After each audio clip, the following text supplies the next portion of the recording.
Good morning scholars. उम्मीद है आप सभी अपने अपने घरों में स्वस्थ एवं सुरक्षित होंगे।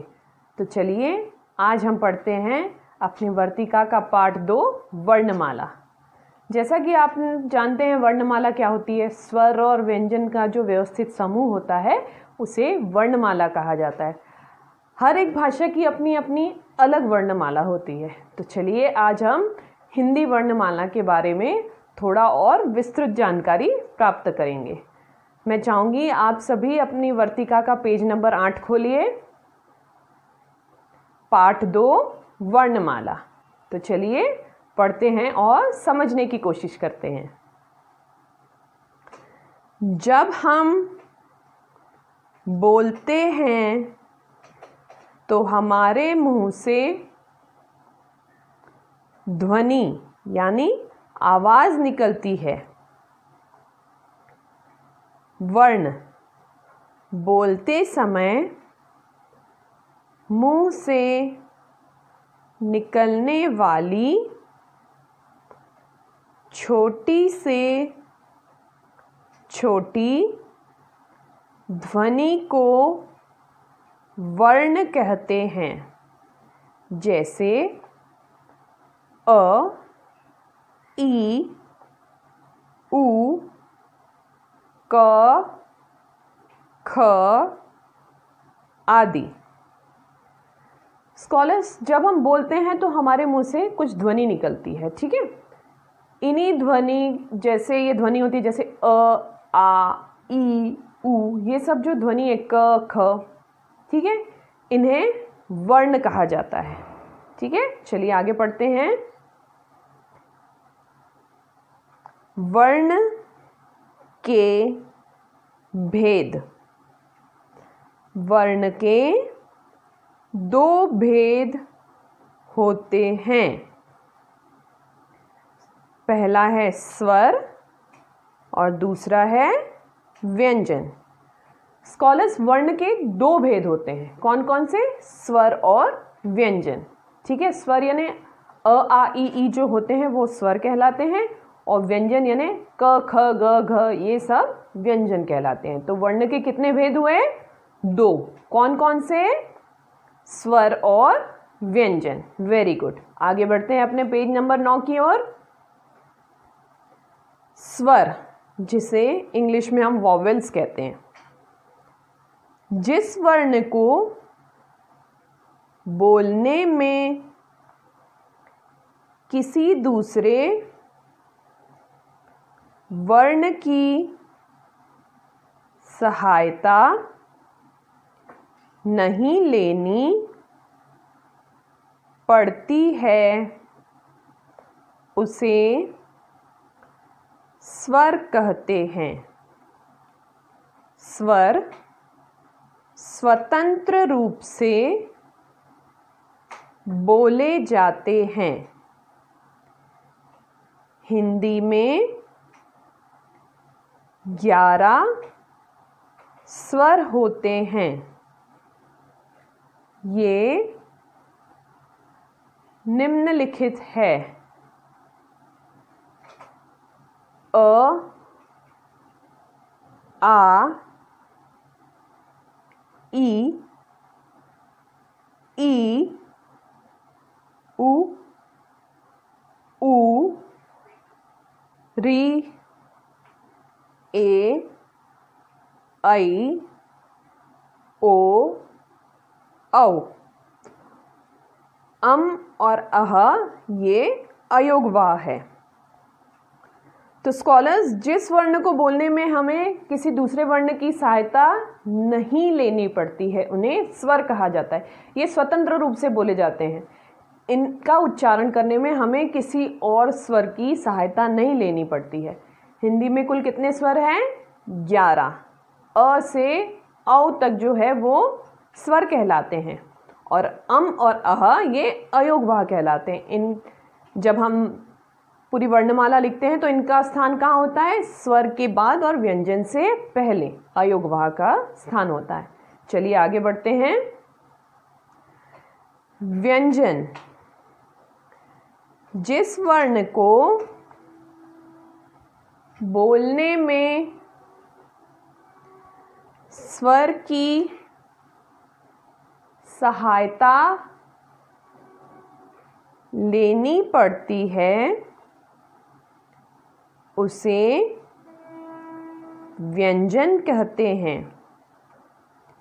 हिंदी में 35 यानी 35 व्यंजन होते हैं।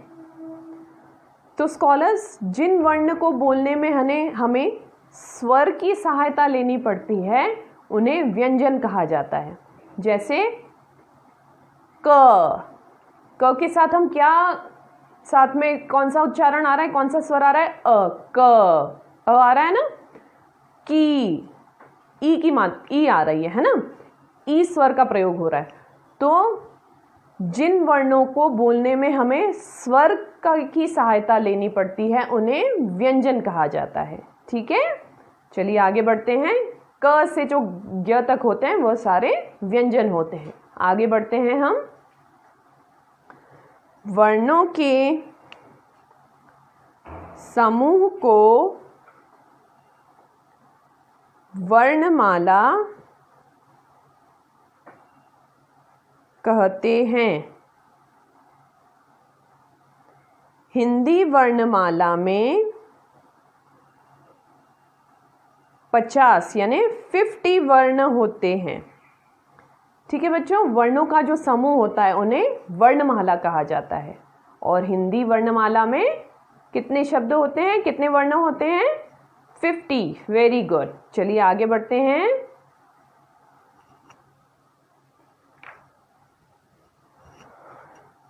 तो स्कॉलर्स, आज हमने क्या पढ़ा? वर्णमाला के बारे में। हिंदी में कुल 11 स्वर होते हैं। हिंदी में व्यंजन 35 यानी 35 होते हैं। हिंदी में संयुक्त व्यंजन 4 होते हैं। स्वरों के उच्चारण में किसी दूसरे वर्ण की सहायता नहीं लेनी पड़ती है। व्यंजन वर्णों का उच्चारण बिना किसी स्वर की सहायता के नहीं किया जा सकता है। शुद्ध व्यंजन के नीचे सदैव हलंत का चिन्ह लगा रहता है। स्वरों में केवल ह्स्व अ ऐसा स्वर है जो व्यंजन वर्ग में लगने पर अलग से दिखाई नहीं देता। जैसे क, च, ट, प। यहाँ हमें कहीं अ नहीं दिखाई दे रहा है, यहाँ अ की मात्रा छुपी हुई होती है। हलंत का चिन्ह व्यंजन वर्ण से तभी हटता है जब कोई स्वर अर्थात मात्रा उस व्यंजन वर्ण में लग जाती है। जैसे क, का, की, कु, कु आदि। उम्मीद है बच्चों आज का यह पाठ आपको अच्छे से समझ में आया होगा। तो चलिए इस पाठ के अभ्यास कार्य की ओर। दिए गए शब्दों की सहायता से रिक्त स्थानों की पूर्ति करो। स्कॉलर्स, यहाँ कुछ आपको ऑप्शंस दिए हुए हैं, शब्द दिए हुए हैं। इनकी सहायता से हमें रिक्त स्थानों की पूर्ति करना है। क, हिंदी में कुल डैश स्वर होते हैं। हिंदी में कुल कितने स्वर होते हैं? वेरी गुड, 11 स्वर होते हैं। हिंदी में कुल डैश व्यंजन होते हैं। हिंदी में कुल कितने व्यंजन होते हैं? वेरी गुड, 35 व्यंजन होते हैं। अगला है डैश के उच्चारण में किसी दूसरे वर्ण की सहायता नहीं लेनी पड़ती है। किसके उच्चारण में किसी दूसरे वर्ण की सहायता नहीं लेनी पड़ती है? वेरी गुड, स्वर्ण के उच्चारण में, स्वर के उच्चारण में हमें किसी दूसरे वर्ण की सहायता नहीं लेनी पड़ती है। अगला है डैश वर्णों का उच्चारण बिना किसी दूसरे स्वर की सहायता के नहीं किया जा सकता है। व्यंजन वर्णों का उच्चारण हम बिना किसी दूसरे स्वर की सहायता के नहीं कर सकते हैं, तो यहाँ क्या आएगा? व्यंजन। Very good. चलिए अगले पेज की ओर। पेज नंबर 11 में कुछ अभ्यास कार्य है, रचनात्मक कार्य। चले उसे भी पूरा करने की कोशिश करते हैं। चित्रों के नीचे दिए गए शब्दों को स्वरों के प्रयोग से पूरा करो। स्वर जो है उसके प्रयोग से हमें इन शब्दों को पूरा करना है। पहला चित्र क्या है? अनार। Very good. तो हमें यहाँ अ स्वर लिखना है। नार तो पहले से लिखा हुआ है, तो कौन सा स्वर आएगा? अनार। Very good. दूसरा चित्र कौन सा है? आम। कौन सा स्वर आएगा यहाँ? आ का स्वर आएगा, आ। फिर छोटी ई, इमली। Very good. उसके बाद बड़ी ई से ईख। उसके बाद छोटा ऊ से उल्लू। उसके बाद बड़ा ऊ से ऊन। अगला है ऋषि, एड़ी, ऐनक, ओखली, औरत। कौन सा स्वर आया? औ। उसके बाद क्या है? अंगूर। तो अम से अंगूर। आइए बढ़ते हैं अपने अगले पेज की ओर। Page number 12। चित्रों के नीचे दिए गए शब्दों को व्यंजनों के प्रयोग से पूरा करना है। अब हमें, इसके पहले हमें स्वर से पूरा किया, अब हमें व्यंजनों की सहायता से इन शब्दों को पूरा करना है। पहला व्यंजन कौन सा है?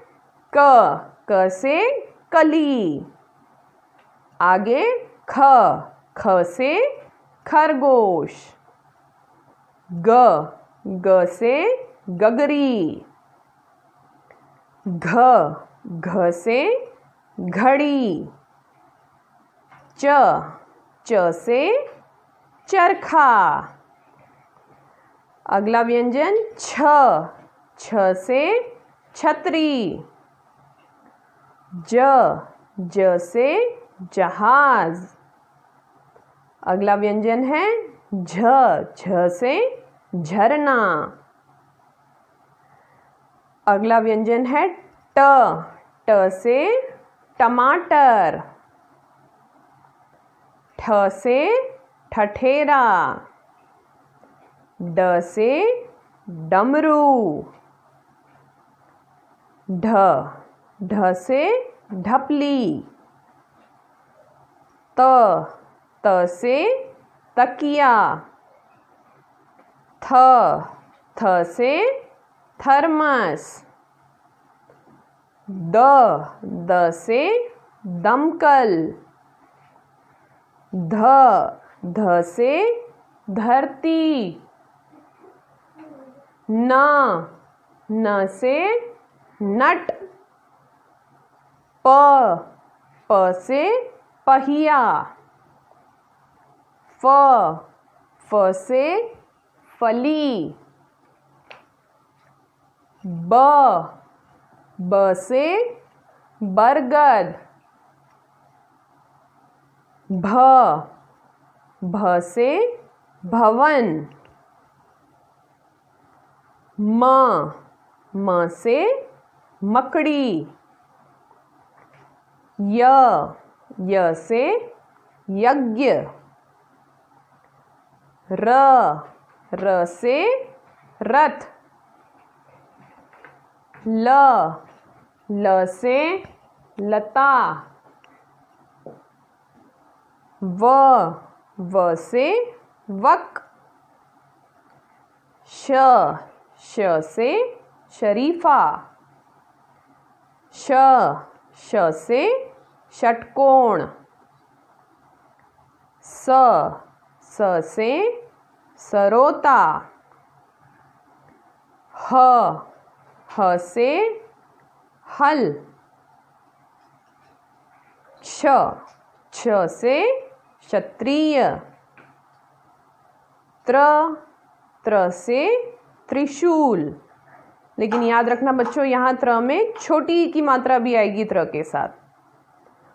ज्ञ से ज्ञानी, और जो सबसे आखिर का है वह है श्रमिक, श्र से श्रमिक। उम्मीद है बच्चों ये अभ्यास कार्य भी आप सभी को अच्छे से समझ में आ गया होगा। तो आज हमने क्या पढ़ा? वर्णमाला के बारे में। ठीक है, वर्ण के दो भेद होते हैं, स्वर और व्यंजन।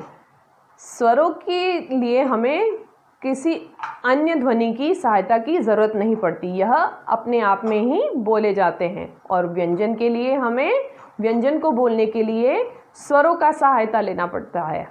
ठीक है, उम्मीद है आज का पाठ आपने अच्छी तरह से पढ़ लिया होगा, अभ्यास कार्य भी आपको समझ में आ गया होगा। इसी पाठ से संबंधित एक वर्कशीट आपको दी जाएगी, आपको उसे भी पूरा करना है। तो मिलते हैं अपने अगले वीडियो में, तब तक के लिए घर पर रहिए, स्वस्थ रहिए और सुरक्षित रहिए।